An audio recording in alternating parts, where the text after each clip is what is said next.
Welcome, friends, to the Pioneers of the Independent Networks. I'm your host, Ricky Blues. This is your co-host, Tim Walker. And joining us again for the second part of this episode is our good friend, Al Albert. Thank you, guys. Great to be here. Great to have you. Our Having pleasure to have fun. you. Let's keep it going. That's what we're talking about. So, fans, if you've joined us in the past, you know that we bring you all the characters, the matches, the promotions, the promoters, the inside folks, the staff folks that made the independent world go around in the Mid-Atlantic, especially from the 1980s to today. And we're talking about 4 decades worth of material that we're bringing to you. And our archive trip is continuing on today as we continue talking with our good friend, Al Albert. Al, you seem so natural at the business of professional wrestling. Now, obviously, when you went through your telecommunications training, college, and all your personal likes, you were able to pick up some of the things. Like knowing how to work to a hard cam when we were doing television, knowing, like you said, about hitting the highs and bringing the lows, working that ebb and flow of the crowd.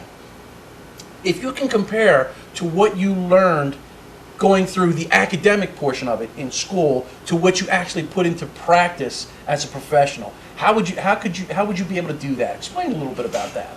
Well, in school with the radio, I actually did the radio after school and television. I actually did television first at Dundalk Community College. So I learned camera first. That was the biggest thing. You work the camera because they're not going to, they're stationary. You got to go to them. You play to them. The radio part helped me with the voice and everything else. So it sort of came together. Plus I watched with going to shows, watching on television. The ring announcer stood in the middle of the ring. He went right to the camera.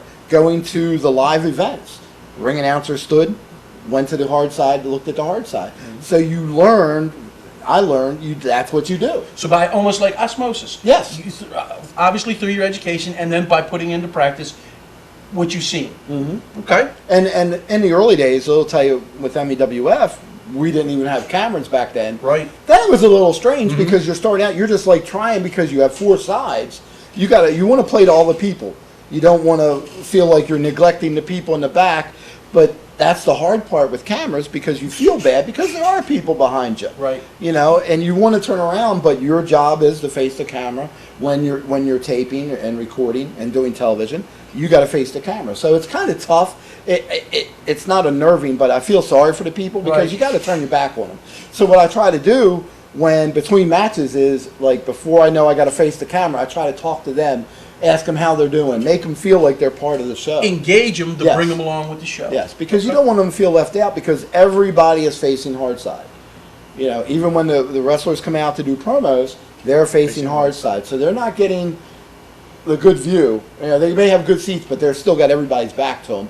So you got to engage them a little to keep them with you. I'm going to go back real quick to wearing the tux and all that. I want to thank Dennis Whipwreck because my first tux, I said, Dennis, you don't have to pay me. Buy me a tux. Because I wanted to look professional. Because growing up, when I went to the arena, the guy either had a tux or a suit on. Howard Finkel always had a suit or a tux on. I thought it was part of the ring announcer to look the part and look the best you can. So I went to Dennis, and Dennis was nice enough, took me out. We got a tux ordered. I had to buy a new one now because I've lost weight, because you can tell from the video. But it was always the role, to look good, present yourself, because like I said, you're the first one out of the curtain. You're the first one they're going to see, and you are the narrator, like Ricky said. You're the man. You got to make sure everybody knows what's going on. Right. You have, and I don't know if you realize this, I do in speaking with you, you have all the qualities of a great instructor. And that's what you really are. You are like the teacher at the head of the class. I would love to teach. And nod to Jeff Amder, that's the characteristics and qualities that you show that shines through in your broadcast skills, your announcing skills. You are bringing everyone in. Speaking of the broadcasting and the radio, you have a show that you were doing for some periods of time with the Devious Doctor? Yes, that was me. I was known as the Fat Boy Al Albert, Wrestle Talk America with the Devious Doc. I lived up to the name. If you saw in the video, I lived up to the name. I was doing MEWF, and I actually wasn't the first choice. A guy, Jerry Motionberg, that we both know, was actually, the Doc had tried to get Jerry. The people who were sponsoring the show or owning the show didn't like it, so they approached me. I left MEWF to do a nationally syndicated radio show. I helped produce it every week. I cut commercials, didn't handle the talent, but I laid out the show. So that also helped my ring announcing skills and working, like you talked about, like connecting the dots with the show helped me lay out the radio show. And with prior radio experience, that helped a little bit too. But that got me into meeting people and the celebrities. But that was fun too because it took me away from ring announcing, but I got to see so much more on the bigger side. I was lucky enough to go to a couple WrestleManias, private parties after WrestleManias, and see how they, how they act, and see them backstage when they're not in their persona. And I got to be friends with a few of them and got to keep in touch with a few. So it had its bonuses, but the radio thing was so much fun because you got to talk to fans. And that's what I liked about it. You had fans calling in. We had fans from across the country calling in, talking about wrestling, which you can't do anywhere. Right. Now, it's gone. Right, it is. It's gone. We talk about that all the time. It's a medium that was so important to building those early days in wrestling that we were all involved in, it's like the printed press. It is all but gone. It was so integral in developing the people that we became. Now that we're all long in the tooth. Where did you take that radio show at? We started out at WJFK. We were at 1300 AM. We were on there for 1 year. We moved to WCBM for 2 years. We were there. That's when the syndication, we were syndicated across the country. When that show ended, Tara, who's the manager of the Hellcats, longtime friend, you know Tara, both of you know Tara. Her and a buddy of mine, Ron Young, we started a show for a year after that. But radio is very expensive. So we were there at CBM for 1 more year, and then we stopped that show because radio is expensive.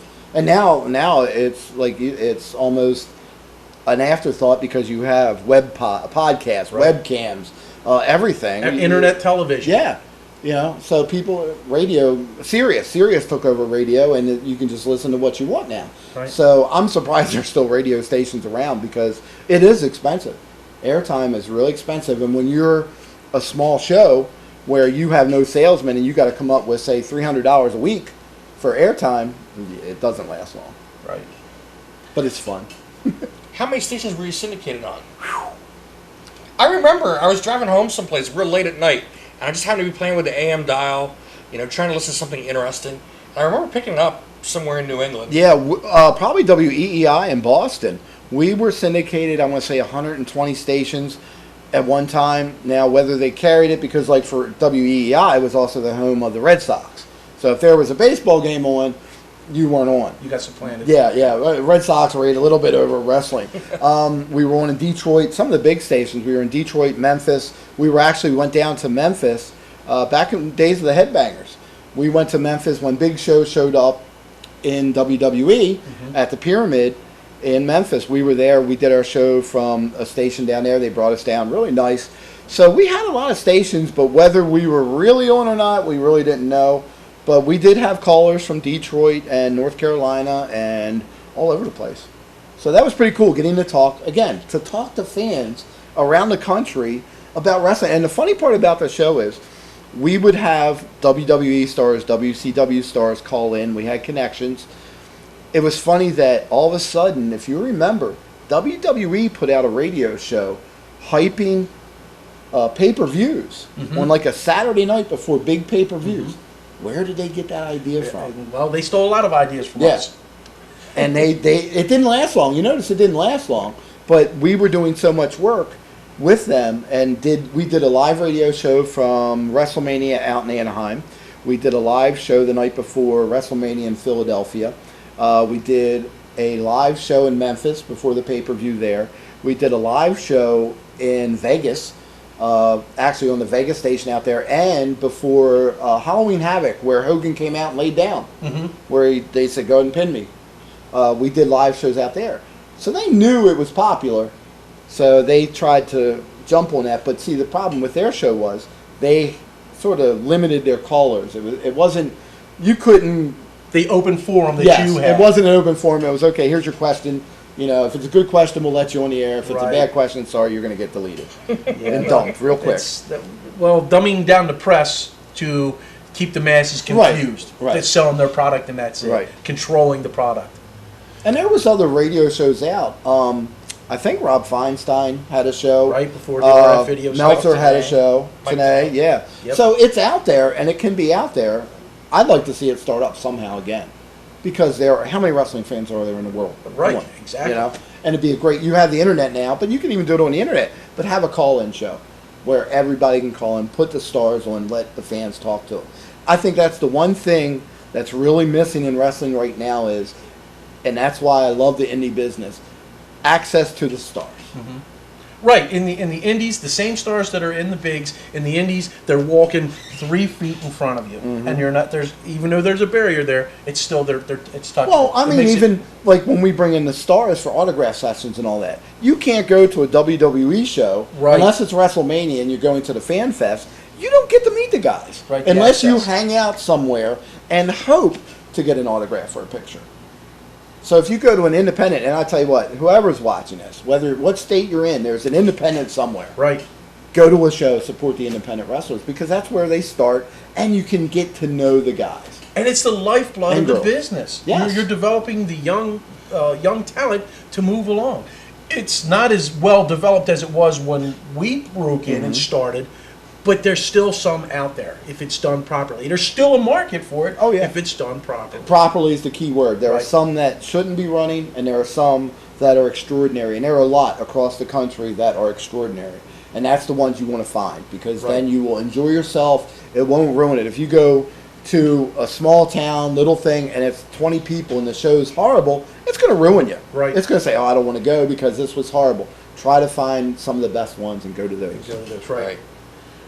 I agree. At 100%, it's one of the And things that we you've been do. to so many indies. Believe me, you'll always see something on an independent card you haven't seen anywhere else. When you go to WWE house show, it's the same format.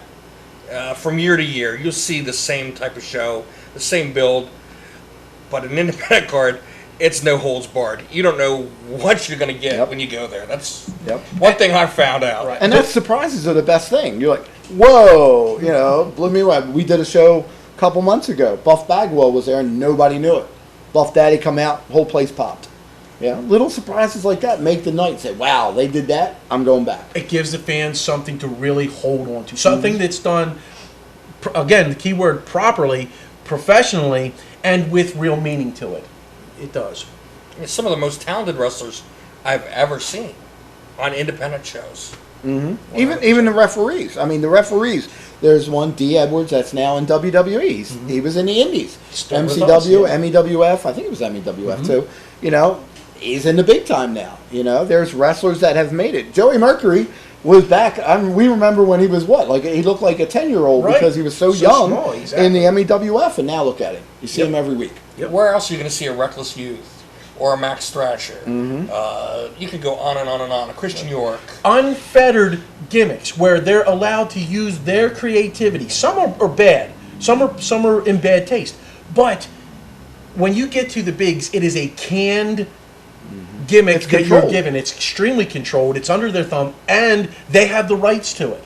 I'll never forget, and we'll talk about this at another time, seeing a polka dotted Dusty. Yep. Where that's not the American Dream I remember, and it's definitely not the American Dream I remember in '78 in the WWF in bull rope matches with Billy Graham. Right. Yep. So again, that creativity is gone in the bigs, but it is there on the indies in an unfettered way. And it helps it helps the young guys learn. Let them start them and develop them a character, so if they do make it to the next level, they know what to expect. Right. You just don't go in and I know Vince has control over most everything and says you're going to be this. I think a big thing was the draws when he called him puke for a Puke, while because right. he could throw up. That was their gimmick on it. They are just automatically, this is what you're going to be, And some of them have worked, some of them have missed.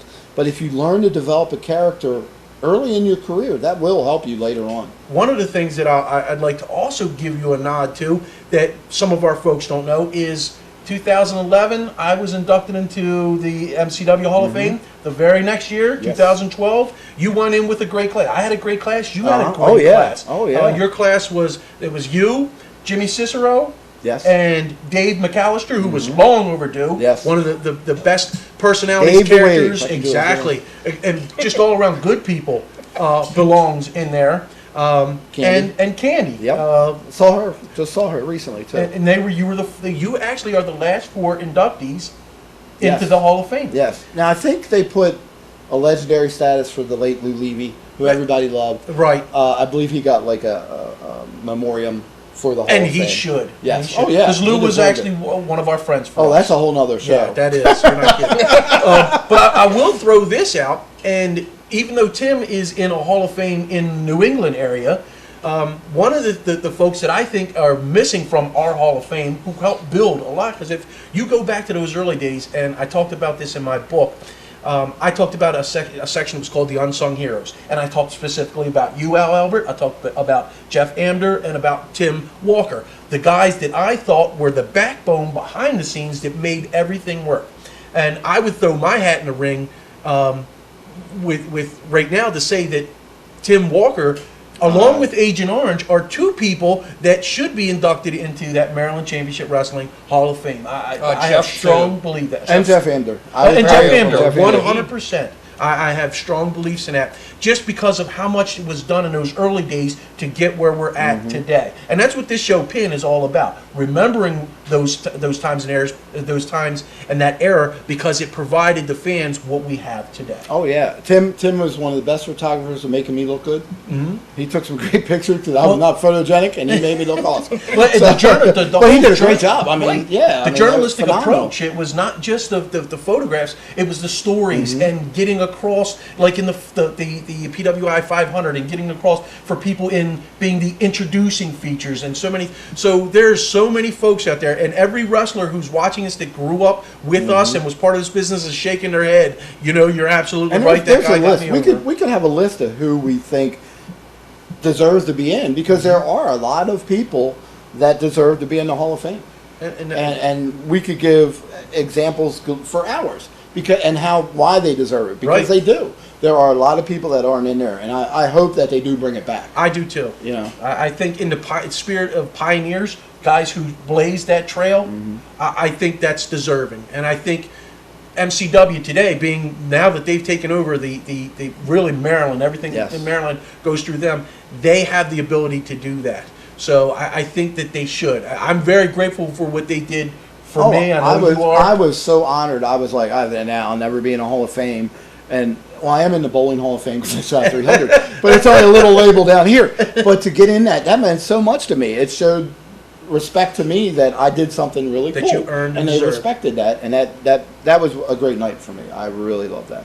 Al, it has been a pleasure to have you on our show. It's been, for the last 2 episodes, it has been an incredible journey down, well, not only memory lane, but concussion lane.